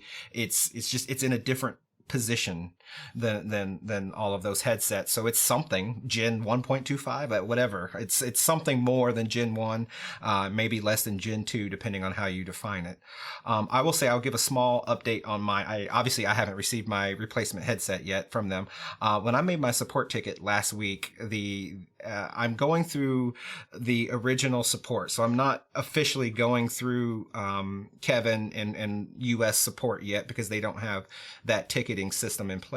But so when I made my support ticket, they responded quickly, very quickly, and said, oh yeah, we have additional 5Ks in the US warehouse. If you send us your headset, we'll get one out to you ASAP. So I do that. And then I sent in an update to my support ticket on Friday, and I said, okay, you guys have had my headset for a week now. Have you sent my replacement? And my response was, yes, we've sent your replacement. It left Shanghai on March 10th in one of our bundled shipments, and as soon as it clears customs and everything, we'll dispatch it to you. And I'm sitting here thinking, I'm like, hold on. My first response was that there was additional units in the US already, and I was going to get one of those.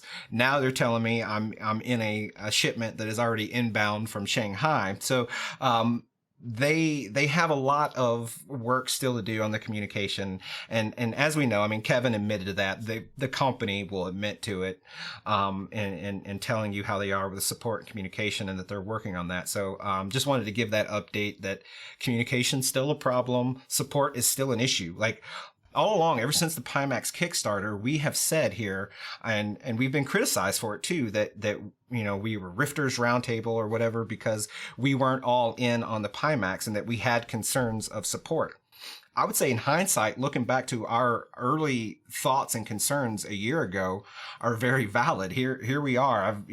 I've been without my Pimax almost as much as I've had my Pimax, due to quality issues and breaking and support and stuff. So I think our initial concerns are very valid.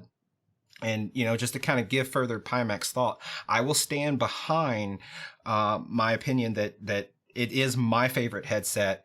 It is the best experience that I can get right now as a consumer in VR. I'm not counting the X-Tall or the Star VR1, because I can't really buy one of those.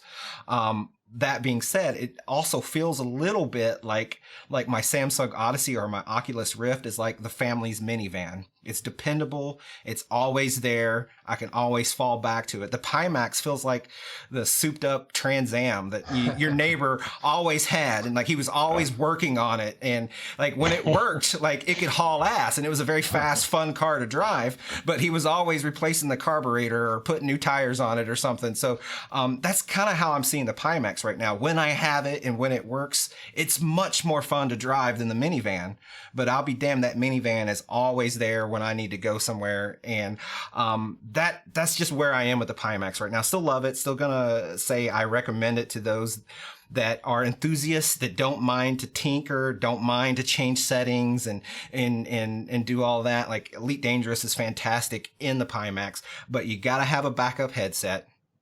I disagree with Anthony. It doesn't need to be another Pimax as your backup headset, but you have to have a backup headset for the time being. And that's just, that's what it is. Yeah, good analogy. I like that. And Anthony, just quickly, what do you expect from like Gen 2? Any thoughts you've got on that, really?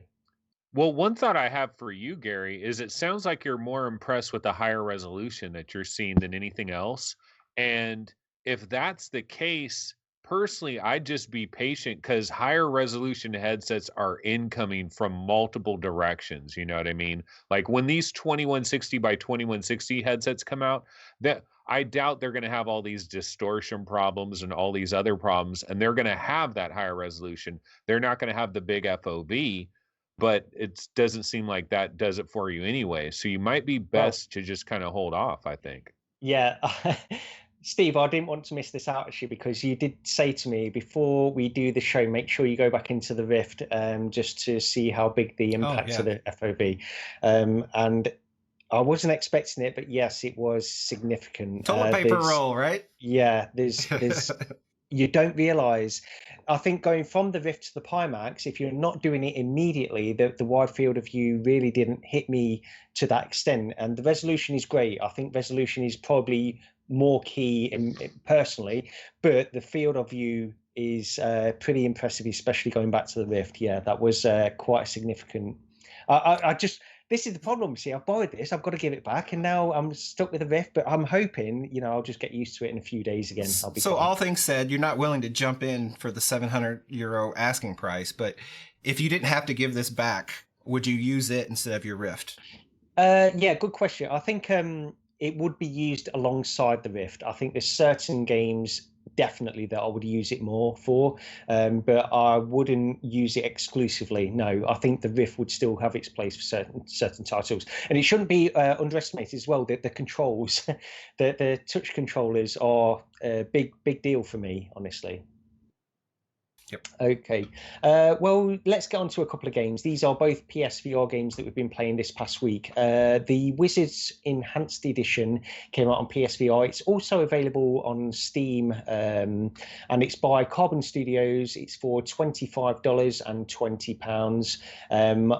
This past week, I have been focused on the Pimax, so I haven't played either of these games too much, but I have jumped in very quickly. But let me go over to Anthony first. The Wizards, what did you think?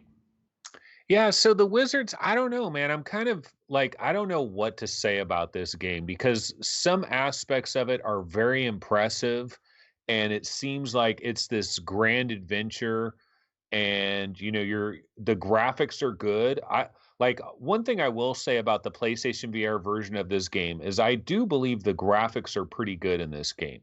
Like a lot of the textures and everything that you're seeing everywhere, it's pretty good. Having said that, one of the other things that I'm kind of sensing, and maybe this is a little bit more obvious in a lot of PlayStation VR games, is like a lot of the backgrounds, if you really start looking at them, it looks like there's like 4 different stages of wallpaper. You know what I mean? And it's like this castle over there is wallpaper, that castle over there is wallpaper. Then there's the wallpaper of the sky. And then there's the wallpaper of a mountain that's over there. And if you don't really look too close, if you're just kind of walking along and playing the game, it all looks very impressive. But you stop and you start looking at everything, and it's kind of this wallpaper syndrome. I don't know. It's kind of a side rant, I guess I'm on a little bit as far as that goes. But the game itself, some of the problems that I dealt with this game was controls.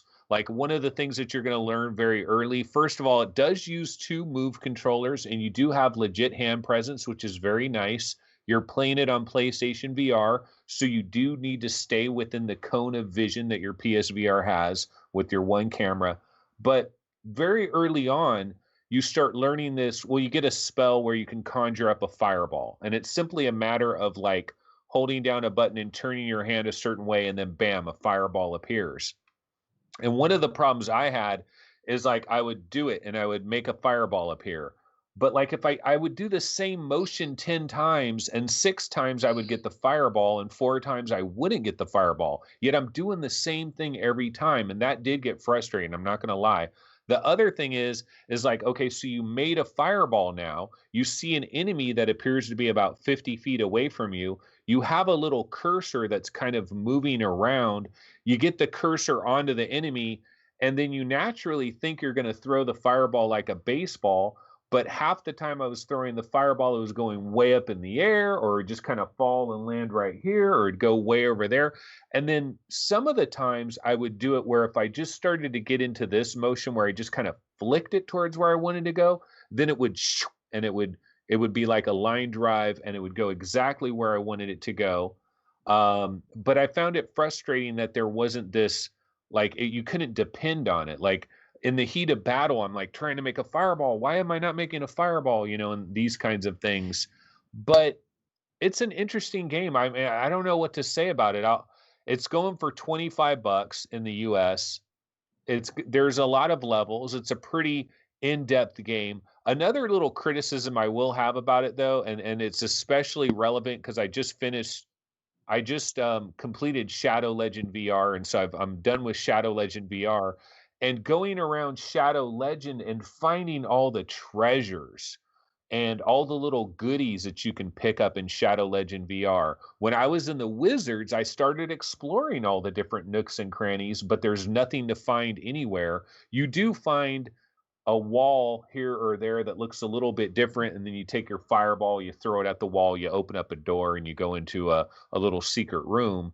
But there wasn't as much, like, you don't get, there's no incentive to explore every nook and cranny in this game. You might as well just stay on the main trail.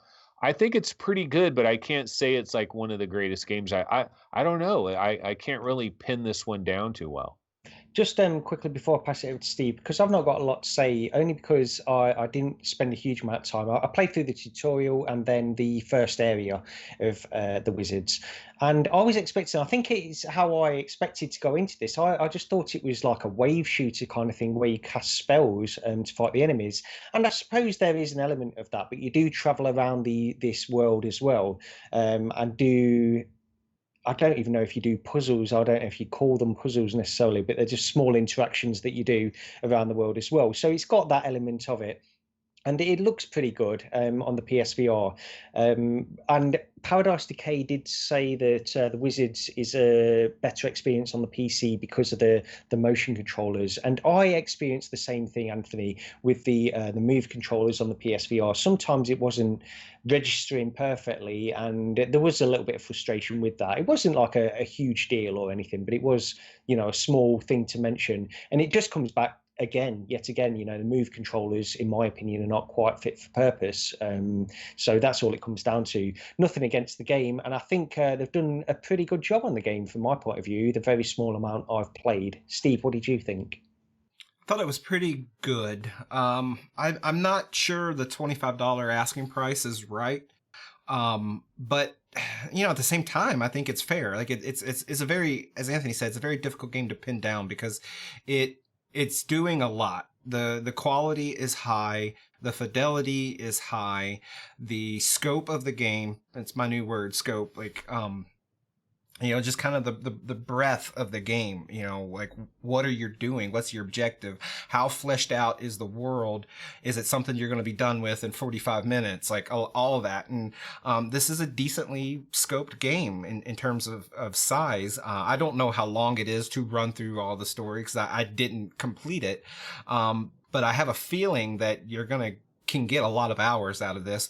At the same time, it has a replayability, leaderboards, a scoring element to it. So if you can imagine doing a quest in Skyrim, but yet you earn points, and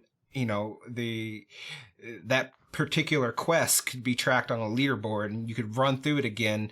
It has these cards that you can do as a modifier for the level or the quest, so to speak, where you can make the enemies tougher or whatever. So it's got an original take on a narrative game while also making it a sort of an arcade-ish experience with the leaderboards and the scoring.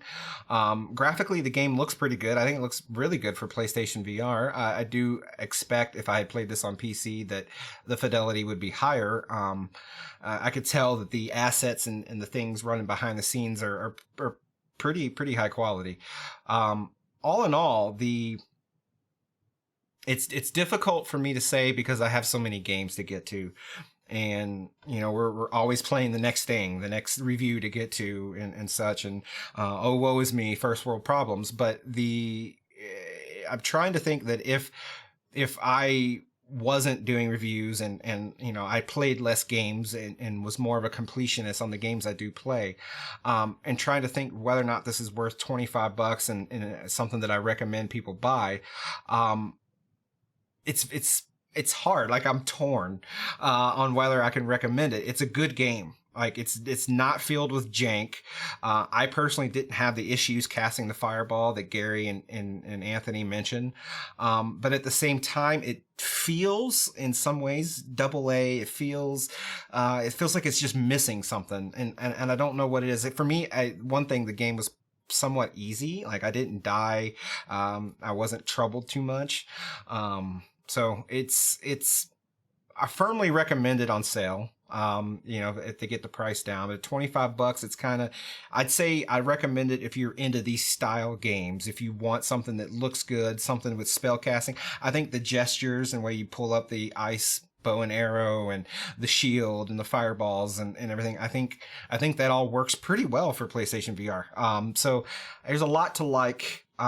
But it's just missing. It's difficult to put your finger on. It's like a song. Like, it has all the parts and you're like, okay, it's got drums, it's got bass, it's got good vocalists, but for some reason when it comes together, the orchestra isn't connecting the dots. And it's a little bit how this feels. Okay. Yeah, Anthony, anything else to add on that at all? I was just going to say, if you're a PlayStation VR gamer, you're probably, if you're interested in a game like this, you might be going back and forth between the Mage's Tale and this game. And I think the Mage's Tale is $29.99 on PlayStation VR, and this is $25. And I haven't played the PSVR version of the Mage's Tale, so I'm not really sure. But they're both, I mean, the good news is PlayStation VR players are getting good stuff to sink their teeth into. This is not garbage. It's absolutely not garbage. It's just, how good is it is the question. Yeah. Okay. So the final game we can touch on this week is Intruders Hide and Seek, yet again on PSVR. Anthony and I think we've both played this game. I did as well. Oh, you did? Okay. Well, let's get into this then. So this is by Tessera Studios. It's for £16, currently on offer for £13 and $20, I believe. And probably got a little bit of discount on that at the moment as well. Steve, I'll go back to you first on this one then. So Intruders Hide and Seek, what did you think? Compared this game to the last game, and I go for the last game, no questions asked. I think The Wizards is a much better game than Intruders. In fact, so it's sort of bad luck in that I played Intruders while having just wrapped up Alien Isolation, and they have a very common gameplay mechanic in that it's a stealth-based game where you hide inside cabinets, lockers, and whatever, and you look through the vents or through the openings, the slits, to see your enemy. And you also crawl through vents, by the way. So it's like, I would be very surprised if the people who made this game didn't play Alien Isolation and just straight borrow a lot of those mechanics. The problem is that Alien Isolation is a much better game.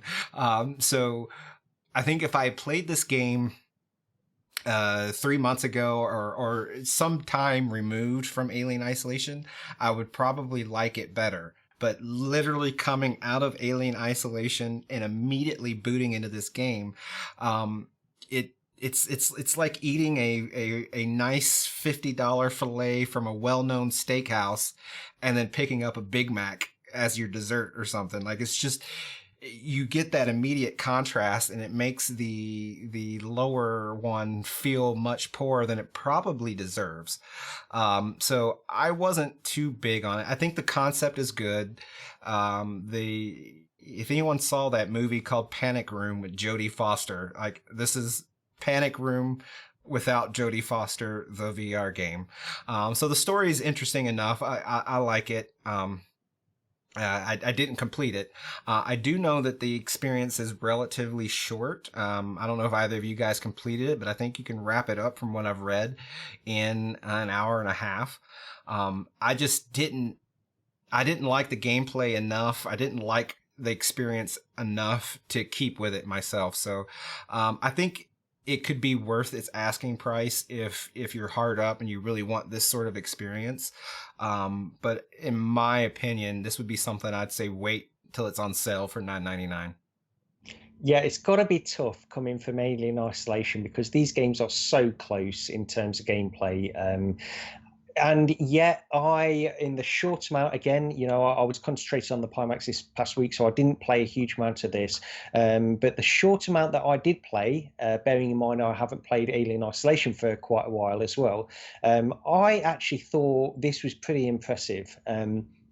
So I think it's going for this thing where it tries to immerse you in a world, and I always like this build-up, this little build-up that some games do in order to immerse you into a world. So you find yourself in a car, and they're doing some world building, some story development while you're just traveling very passively along in the back of this car. You play this child, and your parents are in the front, and your father is a scientist and he's on the phone, and you're just picking up little snippets of story as you go along, and it's a very slow burn. The initial section is very slow burn, and then you get into the gameplay, which it's hide and seek. You're playing Alien Isolation, you're hiding in various things. You have to get the various items in order to progress to the next stage, but for the most part you're just avoiding somebody. And I actually was pretty impressed with it. And out of the two games, contrary to Steve, I'd probably go for this one. But then again, I've not played either of them enough to give a proper opinion on it. But that's just like a gut reaction, I suppose. Anthony, what did you think?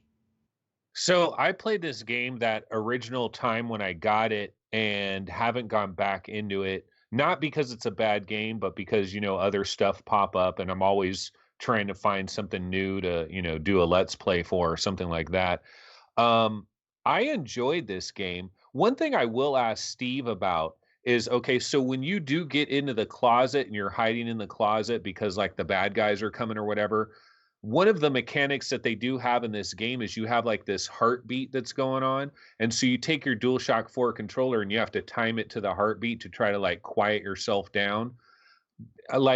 That's kind of cool, right? Yeah, I mean, it's it's hard for me to say that that's not a gimmick. Like, and I hate that I'm saying that word in talking about VR because all the naysayers say VR is a gimmick. Like, to me, that felt like a Nintendo Wii motion controller gimmick. Like, it serves a purpose, and I think in Alien Isolation, you just hide, and for the most part, once you hide, you're safe. In this game, having that extra component where you have to like do something, I think it gives it an extra layer that it helps. It's not just hide and basically easy button, but at the same time, timing that for me was so easy that it almost accomplished the same thing. Like if it was tricky, like you had to do like some up and down and it came a little bit faster to where that if you screw up, like it had more risk to it, I would like it more. But because for me it was so easy, it really was sort of just this layer of annoyance between me accomplishing my goal. But I get your point. It was at the very least, it was an original idea. Yeah. Okay, well, the thing that I like most about the game, like I'll just say one thing I really like about the game, one thing I don't really like about the game. The thing I like most about it is the house. The house that like you're in a really nice house, okay? Yeah. And it's got a lot of rooms and a lot of areas to the house. And for a PlayStation VR game, I think the graphics are pretty good. And there's something about being in a house in VR, like those of you that have played Transference, you start to really learn that house. You start to know that house. It becomes a place that you experienced. And I could see that happening. I didn't know this game was as short as it was. I should have finished it because it's another game I could probably finish, actually. The thing that I don't like about this game is I felt like the scale of a lot of things was way off, and it was immersion breaking to me. I know you play like a little kid, like you're like a 7-year-old kid or whatever, but like I'm looking at a coffee cup and it's like the size of a bucket, it's like this big giant coffee cup.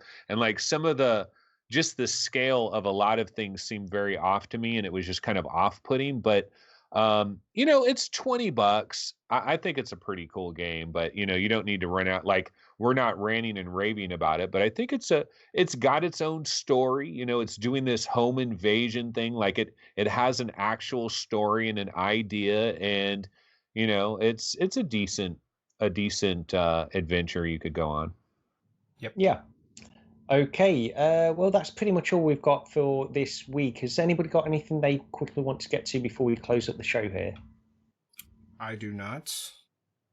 Okay, well, let's call that episode 117 then. Thank you for joining us this week. Sorry about some of the technical issues during the show, the early parts of the show. Hopefully it didn't ruin it too much for you. And we'll be back next week for episode 118. We'll see you next time. Bye. Bye.